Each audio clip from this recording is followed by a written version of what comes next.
Hi, everyone. I'm Brandy. And I'm Billy.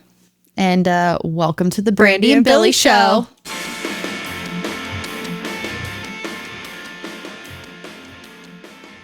All right, so before we get started with our episode, we want to show you guys something that we've been working on, and it is our brand new website. So we are going to pull that up, and it is called brandyandbilly.com. brandyandbilly.com. Not sure if you guys have been keeping up with the Epstein files and redacted words within the Epstein files, but here you can find secret words on our website. How cool is that?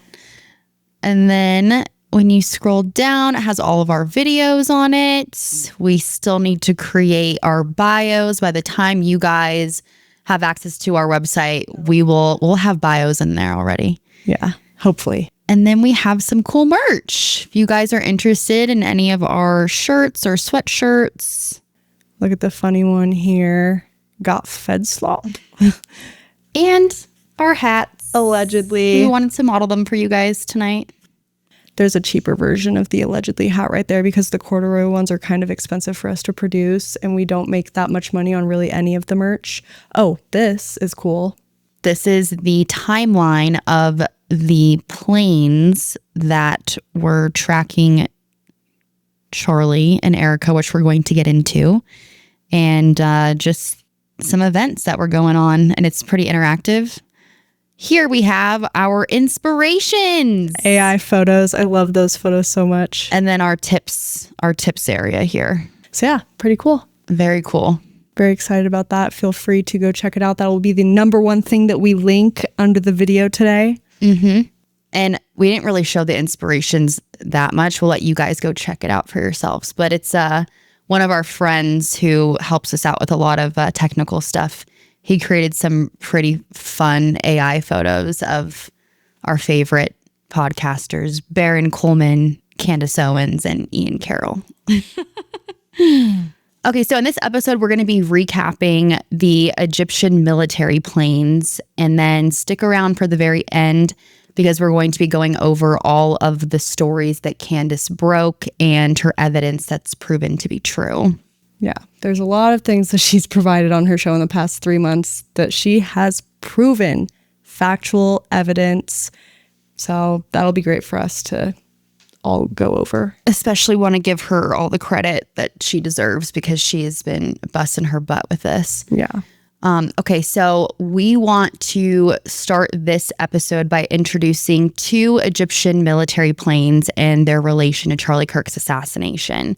So some of you who have been following this case may already be familiar with these planes, while for others, like some of our family members and friends, this might be the first time that you're hearing about them.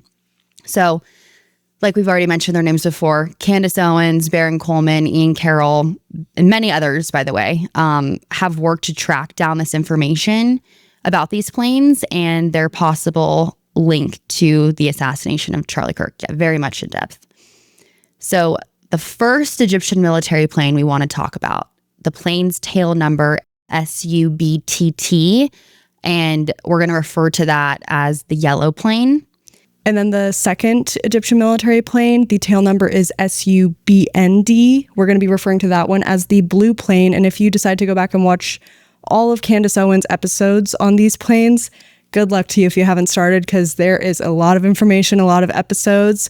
We're just going to stick to what she calls them, yellow and blue plane, to make this more simple for everyone. And I'll be discussing the blue plane, which has a little bit less relevant tracking information. And then Brandy will be sticking to talking about the yellow plane. We want to keep it simple for everyone. Yeah, and there is a lot of information regarding these planes. We're just trying to summarize it into one episode because I know a lot of people are confused about everything that's been going on, all the information.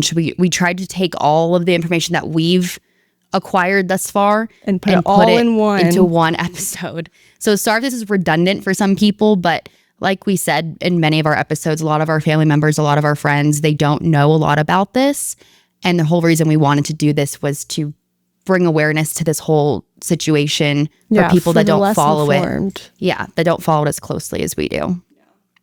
Okay, so to give you guys some background, these Egyptian military planes have allegedly been well, it's not really allegedly. This is proven to be true. Yeah, this is proven. Okay, this is actually proven to be true. Flightradar.com. Yeah. Go there. So they've been tracking Charlie Kirk, Erica Kirk, and Turning Point USA Faith events since 2022. And we say 2022 because that's as far back as the flight tracking data is available. So it's possible that they were following them even earlier. And according to Candace Owens, an anonymous researcher tracked these planes' movements from 2022 to 2025. Her source claims that these planes overlapped with Erica's location 73 different times, and then 29 of those occurrences also overlap with Charlie. The chances of these overlaps happening are astronomically small unless something weird is going on. And many of these overlaps happen in states like Kansas, Missouri, Nebraska, Delaware, Utah, and some happened overseas as well. And this has been mentioned in a few articles, including this one from the Times of India. So we're going to pull that one up really quick. So yeah, go ahead and take a look at that article. And also we're going to pull up, since some people are wary of what Candace Owens has to say for some reason, we're going to be pulling up Tucker Carlson basically corroborating this story. Also, just keep in mind, Tucker Carlson knows many people in the government and intelligence agencies because he has ties. He grew up around these agencies being in the family, right? Mm-hmm. Yeah.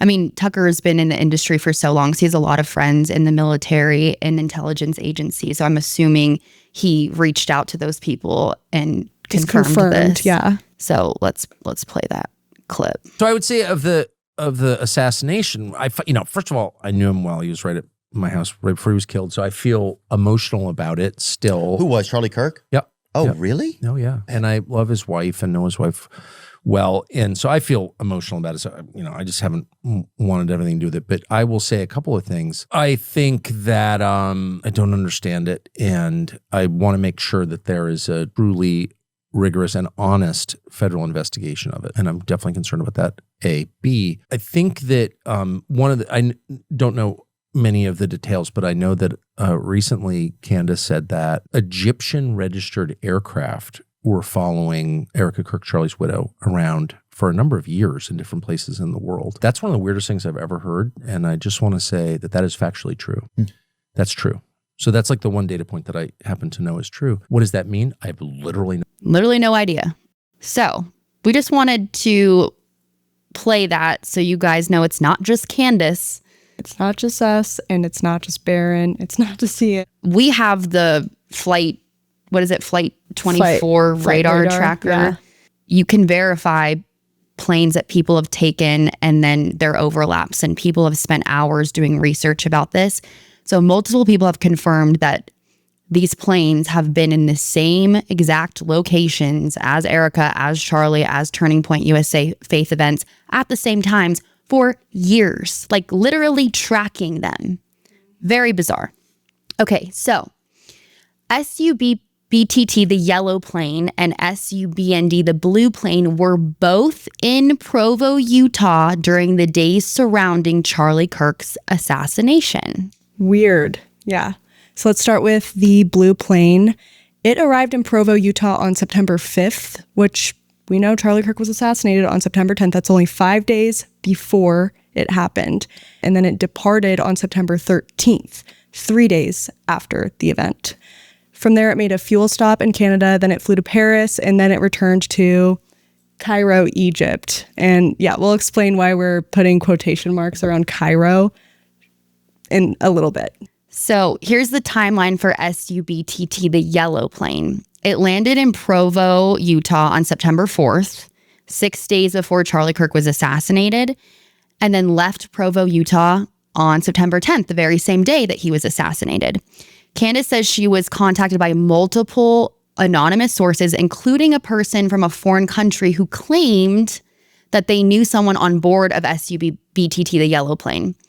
The source told her that when the yellow plane landed in Provo, Utah on September 4th, it was carrying military subcontractors who were dropped off there. When the plane left Utah on the day of Charlie Kirk's assassination, those subcontractors were missing, which means that they may have stayed behind. From there, the yellow plane flew to Wilmington, Delaware, spent the night, and then returned to Cairo, Egypt. Wilmington, Delaware is going to be important, so remember that for later. Wilmington, Delaware. Okay, so just to recap, the yellow plane left Utah on the same day as Charlie Kirk's assassination, but the blue plane stayed there for a few days. And then while the blue plane was sitting on the tarmac, it powered its transponder on and off twice, as if it were sending signals or communicating to somebody. Candace explained that in one of her episodes, that the first transponder activation happened at 9:05 a.m. to 10:34 a.m. That's not enough time for a plane to take off and land. It's just enough time to turn the transponder on and off. The second transponder action happened at 12:40 p.m. That's 17 minutes after Charlie was shot. And she suggested that the plane was equipped with encrypted satellite communication, so it could have been used like an untraceable cell phone, basically. Sketch. Yeah. I don't know if anybody on our show knows this, but I used to work as a flight attendant. And so I have many pilot friends, flight attendant friends, tons of friends in aviation in general. They've confirmed what Candace is claiming, that that's really the only reason that they would turn the transponders on and off. And common sense also confirms that, really. Another interesting point is Charlie, on the day that he had that event on September 10th, he did not fly into Provo, Utah. He flew into Salt Lake City instead, which is weird because they can afford to fly into Provo. Yeah, and they do clearly a lot. And when I say they, I mean Turning Point. They go to these small airports all the time. Well, apparently Charlie had an interview in Salt Lake City, but a funny fact about that is Candace said Charlie doesn't fly to people for interviews, especially if he has an event that day. In that theory, that person should have drove to Provo to do an interview with Charlie because it's more accommodating to Charlie's schedule. Yeah, they should have absolutely flown him into Provo. Yeah. But they flew him to Salt Lake City instead. And then... Why, Billy? Why? Well, what Candace believes the reasoning for this to be is because Charlie knows a lot about airplanes. Like a weird amount about airplanes. Like he knows everything about every type of airplane. He knows how they work. He's like obsessed with airplanes. Yeah. If he would have flown into Provo, he would have seen that Egyptian military plane. Alarms would have gone off. And he would have been like, why is there an Egyptian military plane in Provo, Utah at the same time I am? Yeah. That's really the only thing that Candace could think of. Yeah, basically it was a diversion. Yeah, it was a diversion. Yeah. So deliberately they wanted that plane to be out of his sight, allegedly. Okay, so next we want to turn our attention to the airport itself and some suspicious rental cars. So the main FBO at Provo Airport is called Duncan Aviation. So we're going to pull up this little article so you guys can see what Duncan Aviation is about. So just to give you guys an understanding, because I didn't even know what this was really until we looked into it when this was going on. But an FBO is a private company that operates at an airport and provides services to aircrafts and passengers, especially private, corporate, and military flights. And Duncan Aviation is a fixed base operator that provides fuel, grounding, handling, and other general aviation services. So according to Candace Owens, the Provo Airport FBO, which is called Duncan Aviation, rented multiple cars to the people, aka the military subcontractors, who arrived on these Egyptian military planes, and she shared the makes, the models, and the license plates of all 5 vehicles. So we're going to pull up those photos of you guys with their license plates in case anyone wants to try to figure out more about these cars. And what's weird is they're all Toyotas. There's 3 different makes there, the Camry, the RAV4, and the 4Runner. And I feel like it's worth remembering that an unusually high number of cars were parked outside of Tyler Robinson and Lance Twiggs' house, according to the neighbors, right? Yeah. In the days leading up to Charlie's assassination. And so were any of those vehicles Toyotas? Perhaps Toyota RAV4, 4Runner, or Camry? Maybe. But yeah, like to emphasize your point, that was one of the main things that his neighbors said, his parents said, that Lance and Tyler were very like Private. Were not the most social. So for them to have a bunch of cars outside of their house leading up to the days prior to Charlie's assassination was very bizarre. What if it was all of those cars? It could be. That's why we're bringing attention to this. I know Toyota RAV4s are common cars, but there also appears to be a white Toyota RAV4 in almost every single piece of footage that we have of the alleged shooter, Tyler Robinson, walking down the streets. Mm-hmm. So we're going to pull up some of these so you guys can see. And we're not saying that these are the cars. It's just interesting that allegedly maybe they are. Okay, one of these is the alleged shooter walking on the street. And this footage is a Ring camera released by TMZ. Then the other one is of the alleged shooter walking down the sidewalk. I think TMZ released this footage as well. And this is a different location. Yeah. They just happened to always be there. And I think the theory is maybe one of these cars was transporting the alleged shooter. Then this one is the alleged shooter leaving the parking lot. This was found by Ryan Matta. And then the next one is the video of the alleged shooter jumping off the rooftop. And this is when this white car pulls up and it seems like this car is kind of meeting the alleged shooter and you don't see it really out of the frame. Yeah, I remember Barron went over that a lot in one of his videos. He's really breaking this video down. Mm-hmm. But all those RAV4s everywhere. It's insane. Yeah. Well, allegedly RAV4s. Who knows? Yeah, true. So apparently a high-level State Department source contacted Candace Owens and explained to her that foreign military planes cannot enter U.S. airspace without federal awareness and a federal escort. And that source asked the same question she has, which is, who escorted these foreign military subcontractors who got off the yellow plane SUBTT? According to Candace, there were 12 to 14 men and their identities are unknown. But maybe this is something that Tulsi Gabbard, who is the director of national intelligence, can look into? Yeah, and Tulsi Gabbard, the director of national intelligence, and then Joe Kent, the director of national counterterrorism, they're apparently in like a battle with the FBI director, Kash Patel, and we'll pull up a picture if you guys don't know who he is. There's Kash This is Patel. my favorite photo of him.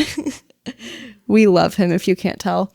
He's allegedly going to sue us for pulling that picture up. Anyway. We didn't make it. So yeah, Tulsi Gabbard and Joe Kent, good guys, right? The good guys, basically. I think so. I hope so. They're trying to get their foot in the door. I wish they would do more, be more vocal, but... Yeah.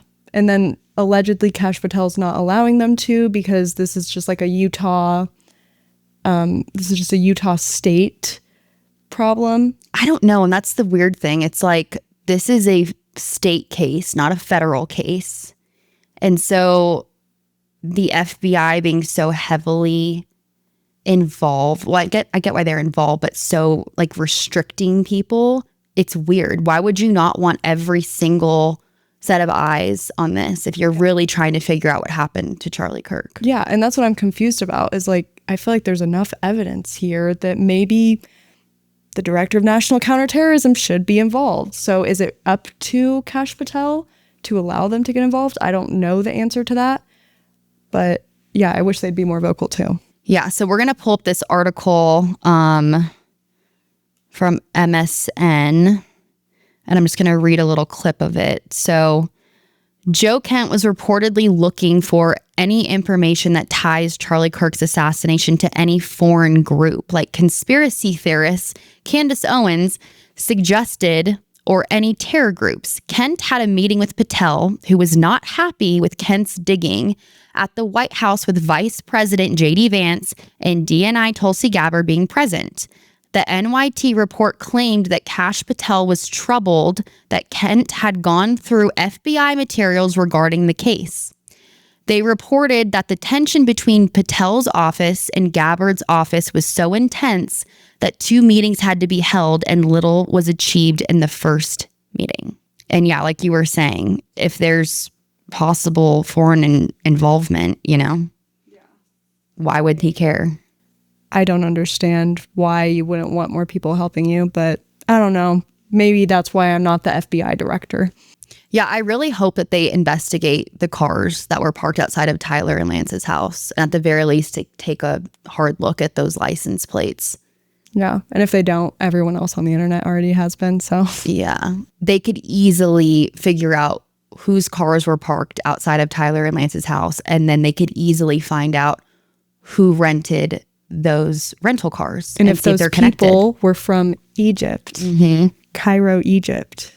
Exactly. Okay, so remember how we said to remember Wilmington, Delaware? So now we're going to circle back to Wilmington, Delaware. So the yellow plane, SUBTT, left Utah on the day of Charlie Kirk's assassination and made an overnight stop in Wilmington, Delaware before heading back to Cairo, Egypt. This plane has been to the airport in Wilmington multiple times. So why is an Egyptian military plane going to Delaware so often? Candace Owens, she received secret intel from an anonymous government source who knows highly classified information. And her source claims that the way this plane was handled, it didn't match what would happen if it was just coming for a routine maintenance stop. Instead, the source says that the plane's arrival was processed under a special diplomatic category, which hides certain information from public tracking systems, which is sketch. So according to the story, when this plane landed, federal government vehicles showed up at the airport, entered private gates, and then drove to an address in downtown Wilmington. And the address is 920 North King Street. And it's also called 1 Rodney Square. And the building at 920 North King Street is a shared workspace for multiple federal agencies, specifically the DEA, the Secret Service, and the FBI. And her source believes that these agencies use the building to conduct secret operations, including covert meetings and handoffs with visitors who arrive at the airport in government planes. And her source also claims that these agencies sometimes switch license plates on their vehicles so the public won't know who they're transporting or meeting with. Yeah. And I just know that the people who are hearing this information for the first time are going to be thinking, okay, Candace's source, her private source, is saying that this could be happening. Well, I don't believe any of this. First of all, the planes were there. That is proven. That is not allegedly. We're going to cover up the word there. The planes were there. So if you're still going to play devil's advocate here and say, okay, what if these people from Egypt are just important Egyptian diplomats who are having meetings with the DEA or Secret Service or FBI, since that's where the offices are? This is just a reminder, again, how many times? 73 times that these planes overlapped with Erica and Charlie? Yeah, and 29 with Charlie, but 73 with Erica. 73 with Erica, 29 times with Charlie. And you are just getting summarized information on this episode. The information that we're giving you here, it has been accumulated from maybe 12 different episodes from 3 different people. Yeah, the amount of notes we've taken on these specific planes is insane. Yeah, if you actually wanted to play devil's advocate, then you need to go watch probably 20 hours worth of videos. Yeah. First. So don't say anything to us unless you watched episodes yourself. Okay, so another detail that Candace highlights is that the airplane hangar, the Egyptian plane was rented by a French company called Satis and is operated under the Delaware River Bay Authority, which falls under federal oversight because it sits on federally regulated waterways. And the reason why I wanted to say that is because This would mean that the federal government was aware of the plane's presence and activity at the Wilmington airport. Does that mean Kash Patel would have known about this? I would assume so. I think a lot of people in the government would know about these planes and who was on them. Why are we even asking who was on the planes? Why won't they just tell us who was on the planes? They know about them. They have to know about them. Legally, they have to know. So all of these earlier claims merge into her final point, which I'm going to summarize. So on September 10th, the Egyptian plane landed in Wilmington under diplomatic secrecy. Federal vehicles traveled to the multi-agency building at 920 North King Street, and the plane's flight patterns showed repeated overlaps with Erica and Charlie. And also TPUSA Faith events. And based on her sources' claims, Candace's conclusion is that these events are connected and that the Egyptian planes were not making maintenance stops, but were part of a covert, multi-agency operation tied to the events surrounding Charlie Kirk's assassination. She thinks Charlie found something out or was about to find something out or wasn't going along with something, and that's what ultimately cost him his life. And this is according to Candace Owens and her source. We're just explaining all of the theories and we're bringing them to you guys so you can think for yourself. We're not saying that any of this, is 100% factual. I mean, the plane's locations are, but her source's theory about this is her source's theory about this. I will say, in my personal mind, it does make a lot more sense looking at it this way as opposed to, random kid with a 4.0 GPA who's never really shot guns in his life or been very violent. I want to actually take that back. Never been violent at all. Randomly decided to, within a week's worth of planning, pull all of this off. I could rant about Okay, so Tyler Robinson didn't do it. I'm sorry, he didn't. Was he involved? Probably, but I don't know if he knew. I mean, he definitely knew he was part of something going on, but I don't know if he knew exactly what he was getting himself into. If he was blackmailed, if Lance was blackmailed, I don't know. But the government's been pulling shit like this for a long time. Yeah.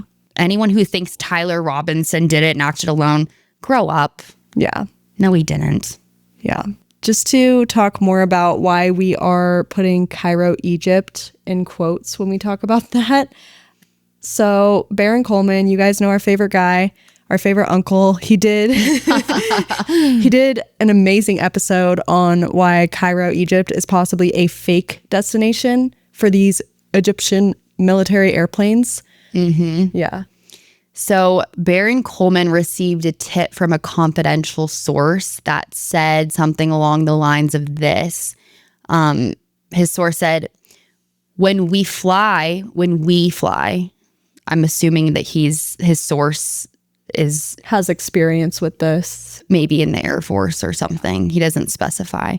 But he said, when we fly in and out of Israel, the U.S. Air Force uses Cairo, Egypt as their cover location for all sensitive operations. They put the flight plan as Cairo, Egypt, then turn off the transponders and actually fly in and out of Nevatim Air Force Base. Where's that? In Israel. They turn off the transponder and fly to Israel to make a quick stop, then actually fly into Cairo, turning the transponder back on in Egyptian airspace so it doesn't record the stop in Israel.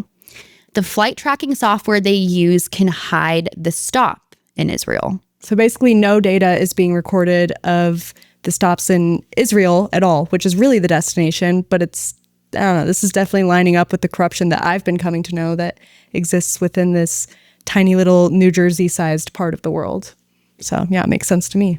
Yeah, and according to Barron's source, sometimes they will even touch down in Cairo first if they think they're being monitored, which is smart and sketchy. So it's usually a surprise to the Cairo air control when they just come in unannounced. Yeah, I would be surprised too. I'd be like, whoa, who are you? So allegedly, the U.S. Air Force is turning off its transponders and logs when they make these secret trips to Israel and have been directed to do this since 2024, which is interesting. Yeah, that's crazy. Allegedly, if they're going to Nevatim Air Force Base, this is mandatory, especially if they're moving weapons, bombs, ammunition, etc. in Israel. Barron's source said it occurs to him that these Egyptian military planes might not be going to Cairo at all, hence why SUBTT, the yellow plane, and SUBND, the blue plane, make so many trips to Cairo. Which is really Israel, by the way. The source also says, like I said, it says we, right? So they wrote that to Barron. I'm assuming they're probably in the Air Force or definitely work in the government. So these Egyptian military planes going to a small private FBO airport is not normal for these type of planes. His source literally said unheard of. And his source said that all foreign military personnel are escorted the entire length of their stay. This is true for all foreign military personnel, except for the only country this rule doesn't apply to is Israel. I guessed it. You guessed it right. His source said, we are never sure how they get in and out, and they don't always have escorts. They operate on U.S. soil as they wish. Insane. Yeah. And so Barron's source came to the conclusion that Egypt might be a cover, basically. He said it would be a very smart way for Israel to do whatever they want in the U.S. without any oversight. Well, makes sense. So yeah, I guess that kind of summarizes what we wanted to talk about with the planes for the most part, just to give everybody a general understanding of what Candace has been working her butt off figuring out. But we want to talk about something else as well. So as of about a month ago, Candace Owens, she received a tip from somebody. We're going to call him Mitch Snow. That's not his real name, but we will refer to him as Mitch Snow. Everyone knows him as Mitch Snow. Yeah. He has a very in-depth military background. And on September 8th and 9th, he went to Fort Huachuca, which is a very important military base in Arizona, high-ranking military base. And the reason that he went pertains to his military past. If you guys want to hear more about his incredible story, you should absolutely go watch Candace's episode. It was episode number 277, and it introduced his entire story. Amazing episode. Basically, Mitch ended up accidentally walking into a very important meeting that day on September 9th. And as we know, September 9th is the day before Charlie Kirk was assassinated. Should we let Candace finish the rest of this story? Mm-hmm.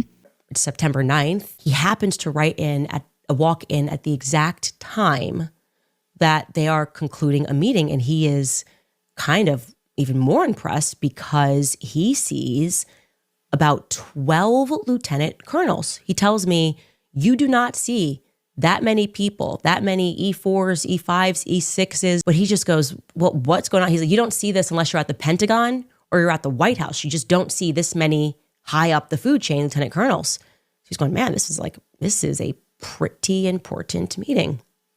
And then he sees three men walk out, one of which is the person he identifies as the person that's the center of the action, right? He said you could just tell this is the most important person. And he has gray hair. He's got glasses. I believe he said that he's about 5'10". And at this point, he sees that the person that is with him, and he said, certain that the person that is with him is Brian Harpel. Yeah. Okay. Mitch Snow was held for questioning after this encounter for over 7 hours, and they were debating on keeping him there for over 48 hours due to the fact that they thought he was a spy. A spy? A spy for what? So Mitch told Candace about them holding him captive, basically, and explained to her how they even filed a police report. And this is important. The internet literally exploded about this after Candace dropped this information. And they said that he was lying and that it wasn't true. So many influencers. Yeah. And influencers is kind of weird when you're talking about men podcasters. in the conspiracy Yeah. space. We'll say content creators. Yeah. And so a well-known podcaster by the name of Paramount Tactical decided to interview Mitch Snow's son, probably hoping to prove that Mitch wasn't even there and it was all a lie. But instead, he got a little bit of a different response. And Baron Coleman covered this on his podcast, and it's pretty funny. So we're going to pull that up too. And just for a little bit of extra context before we do bring that up, Mitch Snow's son doesn't have the greatest relationship with his father. So that's definitely why Paramount Tactical, aka Gary, thought that he was going to receive some Candace is lying, Candace's story isn't true, Mitch Snow is never in Fort Huachuca. That's because that's what they were shooting for so long. And it was dirty. Yeah, this interview is definitely trying to prove that he wasn't there and it wasn't true. But I don't think Paramount Tactical, aka Gary, did a rundown of the interview questions and his responses before he had him on his live show. Absolutely not. And so this is what he got instead. Or if he does walk into the Joint Task Force staff duty, he might end up detained and outside getting the canines called on him as per this report, which, again, I don't even know if this report is real or not. Oh, Gary doesn't know if the report's real or not. Hey, Mitch Snow's son, that's probably your indication to play into that. Lean into that, Mitch Snow's son. Let's go with we don't know if the report's real. There's so much craziness going on with this report. I It's mean, not a license plate number. They called me on September 9th. Hold on. They called him. The Fort Huachuca called the guy. Fort Huachuca called Mitch Snow's son on September 9th. It gets worse. I want you to count the number of times Gary blinks. Watch how many times he blinks. Asking me if I knew anything about a Mitch Snow and telling me that I was listed as his number one emergency contact. And I just remember sitting there for like a minute, like, I don't know a Mitch Snow. I don't know why I'd be on somebody's emergency contact. Did you see the big breath? Okay. So that He's confirms blinking a lot. that he was there. They called Mitch Snow's son to let him know, hey, you're his first of kin listed on here. Your dad was here. Yeah. And that bothered me so much too, because him, Valhalla, all these larger creators in this space were just attacking Candace Owens. She came with receipts, she came with police reports, and There's a case number attached to it. yeah, and they're holding it up, reading it, calling it AI slop because there's misspellings and whatnot. And like, I'm sorry, AI doesn't misspell. What do you mean? And they in the police report, like they made a lot of good points about this. Cops, when they're doing a police report, yeah, they're probably going to misspell and stuff. Like, Of course. Yeah. they're not the grammar police, they're the police. Yeah, exactly. So that was a big L for Paramount Tactical. Yeah. And you could just tell in that video he was like, oh, He was literally like, no. Oh no, this I've is never not seen what I blinks wanted. like that. This is not what I wanted to hear right now. This literally just confirms that he was there and there was a police report and they called his son. And Mitch Snow says that he saw Brian Harple there. Why was Brian Harple at a big meeting at a military base the day before Charlie Kirk was assassinated? A big private meeting on that note. Private enough where they thought Mitch was a spy and wanted to detain him, and did for over 7 hours, and almost wanted to keep him for 48 hours. Yeah, I guess to wrap up the video, well, we'll probably be talking about this alone for a while, but Candace Owens on her most recent episode, as of right now, Episode 285, Candace goes over, we're going to pull this up for you guys, all of the stories that she is broke and all the evidence that she's provided thus far. So people that want to say that she hasn't proven, yeah, it's like, okay, well, guess what? All of this has been proven. And also I think I've probably said this in 5 different variations on 5 different episodes, even though we only have very few episodes so far. Candace Owens always is going to bring information to the table, and she's not always going to tell you who her sources are. Does that mean that they're not valid, that they're not accurate? No, she has so many resources, guys. Her team is incredible. And we've learned this. We have a tips inbox. So many people don't want to be revealed. Mm-hmm. And we've learned that it's just, people are going to give you information and they don't want their names to be out in the public, rightfully so. And so just because she doesn't reveal who said something doesn't mean she's making it up. Yeah. Sorry. Why would Candace lie about any of this? What does she have to gain from lying? Nothing. If anything, she's just being attacked for talking about this. She's putting her entire reputation and life, literal life, on the line. Despite the fact that she has this notoriety of being this crazy person who never brings accurate evidence or factual evidence, here's a list of 18 factual things that she has brought to this investigation that have been proven 100%. Mm-hmm. So let's just go through some of them. Yeah. So Charlie Kirk's text messages showing he was abandoning the pro-Israel cause. Remember when she released those text messages, everyone's like, those are made up, those are AI, those aren't real. Then who confirmed it? Andrew Colvett confirmed it to be true. So that's number 1. And that was 2 days before he was assassinated. Yep. Number 2, the photo of Tyler Robinson at Dairy Queen the day of the assassination, which is weird timing, by the way. Why? Just that still blows my mind. After you kill the first person you've ever killed in your entire life, you decide to go to Dairy Queen. That just doesn't make any sense. But who broke that story? Candace Owens did. Okay.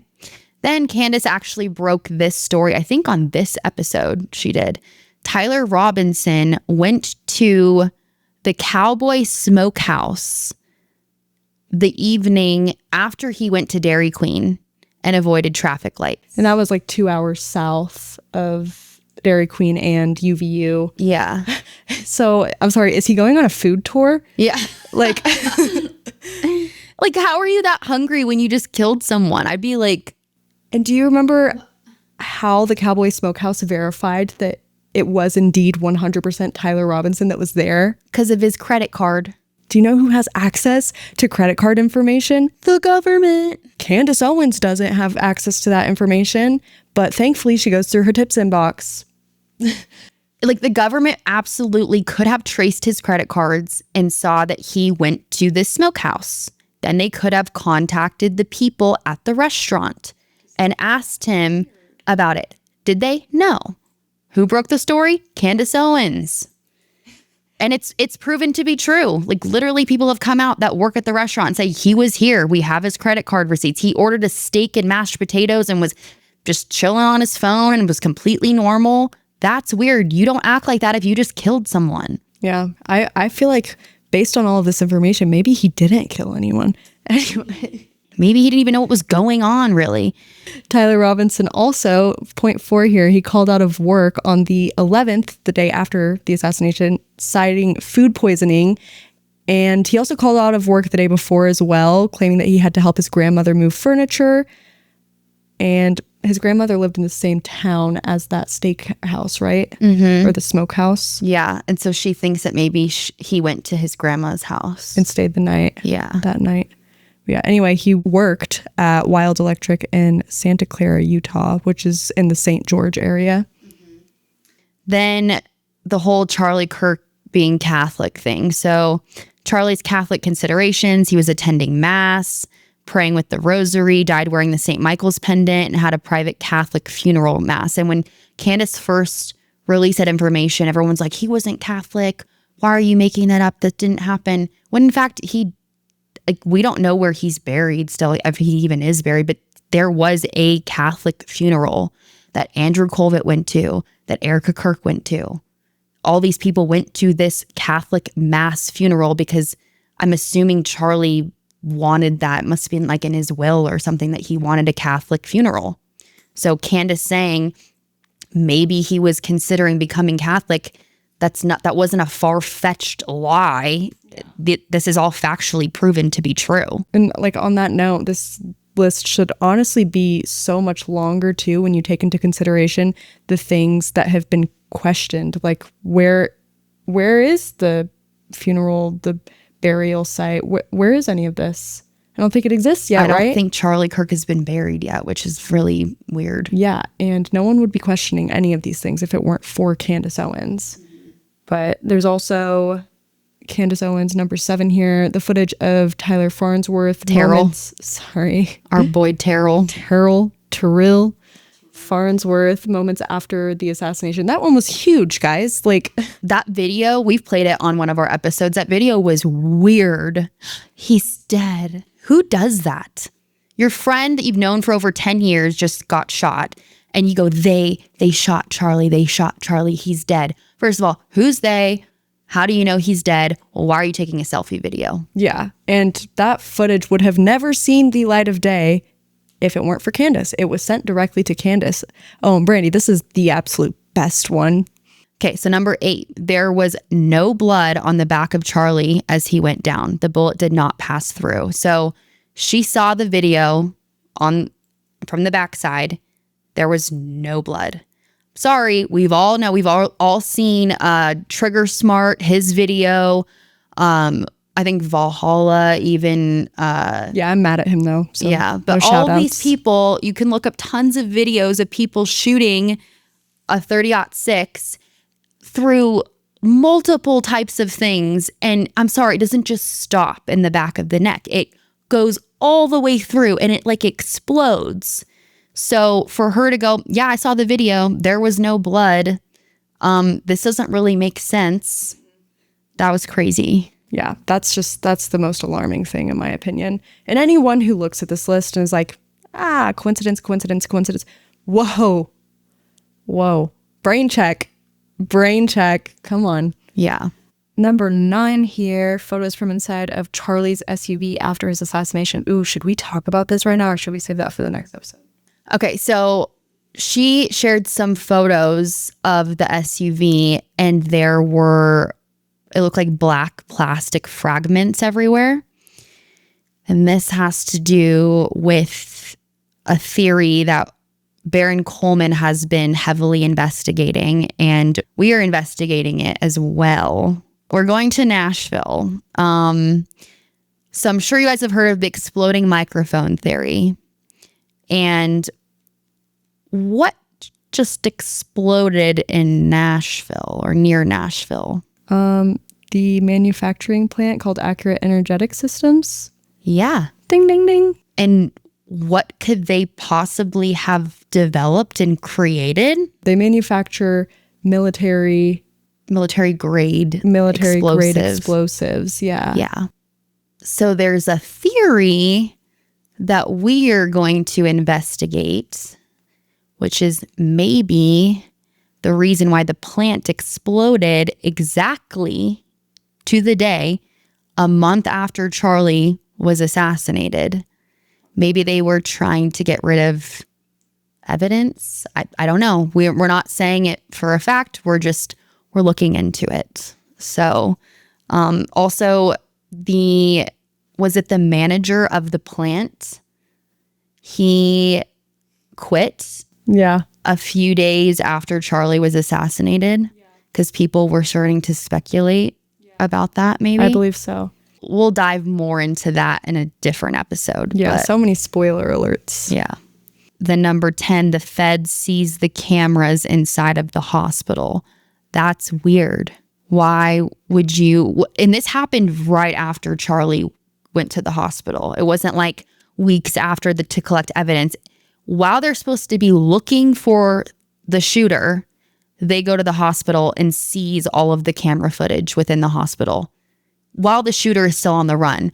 Why is that your priority?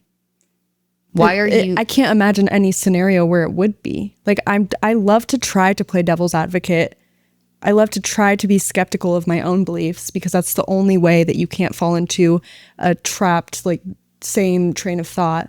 But there's no reason for that. Yeah. Literally none. It doesn't make any sense to Unless me at you're all. trying to hide Charlie Kirk's body and maybe evidence that what was shown on the media was not true. It's the only thing. Yeah, I agree. And then Number 11. number 11, the feds blocked Dr. Trotter, which was the operating surgeon on Charlie, from returning to the operating room, and a phone call was placed to DC, confirmation pending onto whom. Apparently, Dr. Trotter wanted to go back into the operating room to make Charlie look more presentable for Erica when she went to see him. And the feds were like, no, you can't come in here. You can't come in here. And then he called someone that he knew personally that was higher up in the government and said, absolutely not. I'm going back in there and I'm making him look presentable for his wife. Good. Yeah. We used to think that Dr. Trotter might have been a little sketchy. Suspicious, but yeah. Barron doesn't think so anymore based on all the research that he's done. Yeah, and I have to trust his research. He does some good research. He did mention that he had some good sources for that information. Yeah. And then number 12, so Andrew Colvett lied about the Superman neck. That quotation never came from Dr. Lee Trotter. It allegedly came from Erica. Yeah, and we'll bring up that tweet as well, just as a little reminder of what Andrew Colvett had tweeted in the first place. Mm-hmm. That's just insane to me that they also, Erica and Candace had that meeting one-on-one. I thought that Erica and Candace had the meeting together one-on-one, and Erica said, I have nothing to do with this. I don't know. That was Andrew at his own doing. Yeah, they said like Andrew just went rogue and just said that. But why would he just make that up? Yeah. Why'd you do it, Andrew? Why'd you say that? Charlie texted Dan Flood and Andrew Colvett the night before saying he was afraid they were going to kill him. This has now been confirmed by Erica. That was a weird situation. That was such a weird situation. Because Candace had a direct like quote from Andrew, because I think she records all of her phone conversations, and Andrew told Candace, yeah, he texted me the night before saying they were going to kill me, but Andrew didn't know who they was.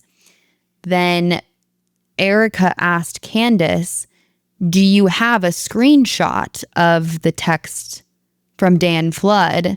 And she said no, because she's honest. And Erica goes, oh, okay, well, we do. And it said the left. I'm afraid the left is going to kill me. But Candace can't verify that because she doesn't have the screenshot. But what if Candace said, yeah, I have the screenshot? I wonder if Erica would have said, absolutely oh, not. it said the left was going to kill me, right?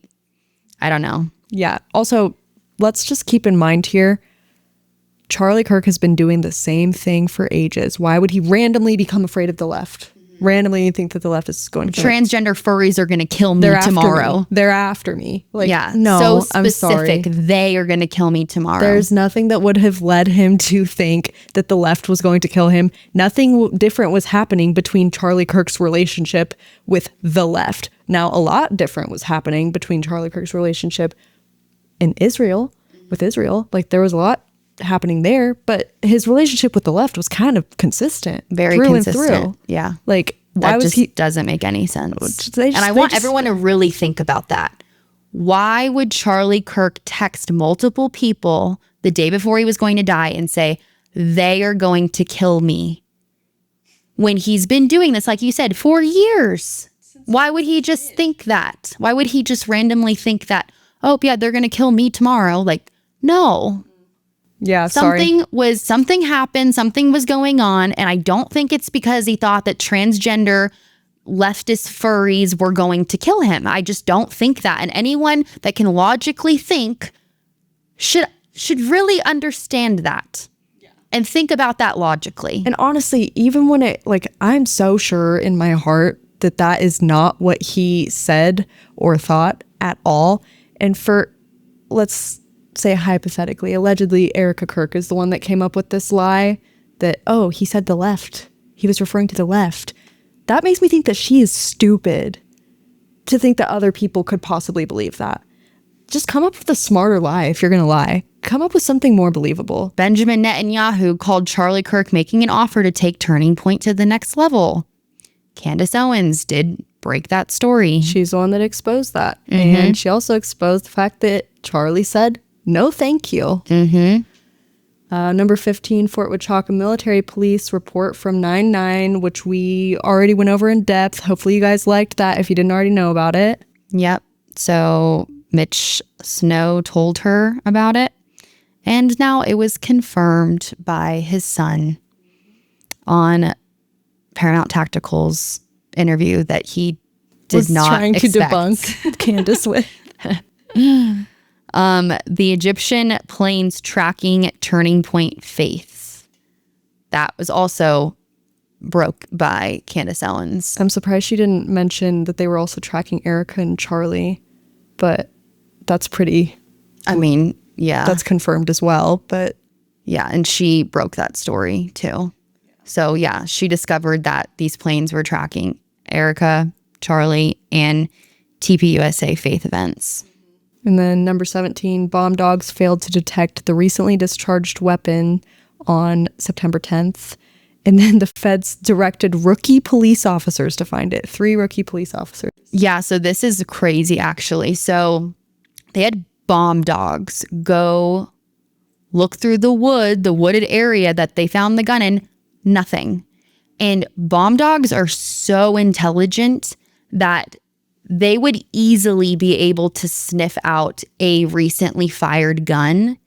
And the fact that they didn't find anything, the local police, right, they couldn't find anything. Then all of a sudden the feds come in and they go, oh, did you check over there?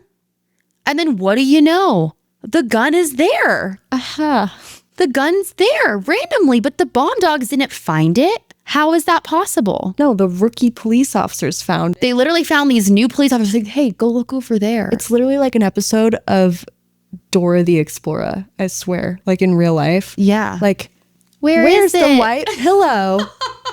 Can you help me find the white pillow? Did you check over there? Oh, thanks. Oh, good job. God. It's But so, the highly trained bomb dogs, they're yeah, like, the highly nope. trained bomb dogs couldn't find them though. Gosh, it's so annoying. I know. And then the last one, even though there's many more, but massive check coming to Turning Point from Pierre. Pierre? Is it Pierre Falcone? I don't know. Alleged donor to Turning Point. Justin Strife called this mysterious Pierre the day that Charlie Kirk was assassinated. And allegedly, I mean, as in Turning Point, now has that money from Pierre. Allegedly, a lot of the money that Charlie Kirk originally turned down, Turning Point now has in their possession because Charlie Kirk isn't making the decisions anymore. Unfortunately. Very, very much, unfortunately. That pretty much wraps up what we wanted to talk about on today's episode. I do want to remind them, guys, we are going to be standing outside of the hearing of Tyler Robinson's next hearing on January 16th. That is Friday. Is it going to be the Friday? This will be released on... Yeah, it's going to be this Friday, guys. When you see this, it'll be this coming Friday. Do you know anyone that lives in Utah? Because we've been talking about this for a hot second now, and no one has seemed to hop on this train. Yeah, if anyone lives in Utah and they want to join us, we're going to be standing outside. We're going to be interviewing people, trying to get as much coverage as we can. So if you want to join us and stand outside with us, send us a DM on Instagram or on X or comment on YouTube, and you can come hang out with us. If you or a loved one has been affected by the Charlie Kirk assassination, you may be entitled to standing next to us on January 16th outside of the courtroom. Thanks for hanging out with us, guys. And hopefully this was a nice recap, maybe a nice refresher. Maybe we told you some things that you didn't know. Or maybe just, further ingrained some information. It takes about 7 times of hearing something before you really fully memorize it. Yeah, so people in the comments like, this is old news. Yeah, we know. We get it. But that's what we're trying to do is we're trying to bring our channel specifically, trying to cover everything And so, yeah. And also what's really good about going over these Candace stories that she broke is that we are going to be interviewing more strangers on the streets in Nashville. So next time some tall guy comes at me with, I haven't seen any evidence that Turning Point might be suspicious. Now I have 18 bullet points. So we're prepared. yeah, we're all good. I'm really excited for that, actually. Me too. Well, All right, cool. Well, bye guys. bye.